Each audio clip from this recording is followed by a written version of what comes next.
Isang linggo na lang bago ang eleksyon, mga igan, pinag-iisipan na po ng COMELEC na ideklarang area of immediate concern ang Taguig.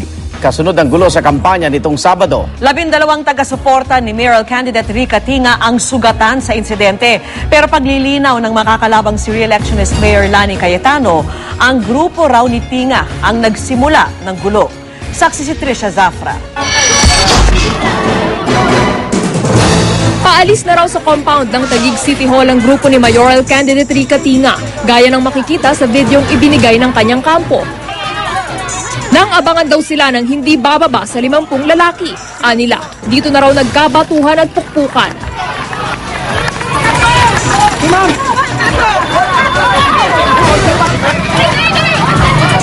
Kabilang sa 12 supporter ni Tinga na sugatan, si Crispina, na kailangang operahan sa ilong matapos tamaan ng bato. Nagpaulan na sila ng bato. At ang aming kandidato ay hinahabol nila ng bato. At gusto yata talagang gulo ang mangyari. At saka marami sila sinasabi. May binubugbog na sila. Naghahato na sila ng batuta hanggang eto ako, natamaan. Sugatan din ang model actor at councilor candidate na kapartito ni Tinga na si Ervic Vihandre.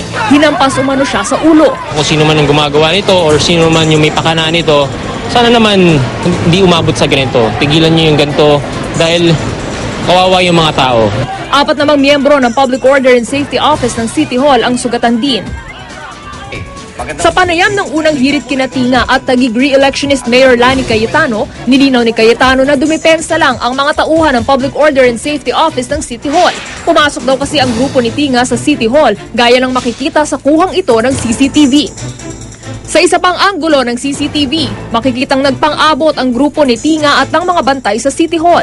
Sa pagpasok po nila sa City Hall compound, meron po silang binaviolate na batas.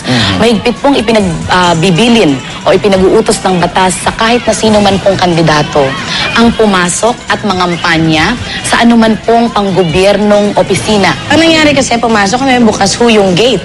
At gusto ko lang mga mile. Ang nangyari, hinarang na kami agad. Wala naman ho kaming bawal na ginagawa. Sino humarang dyan? Idiniit din ni Cayetano na ang mga taga-suporta ni Tinga ang nagsimula ng gulo. Hindi po totoong walang ginagawa. May dala po tayong mga larawan. Ayan po ang ating posto officer.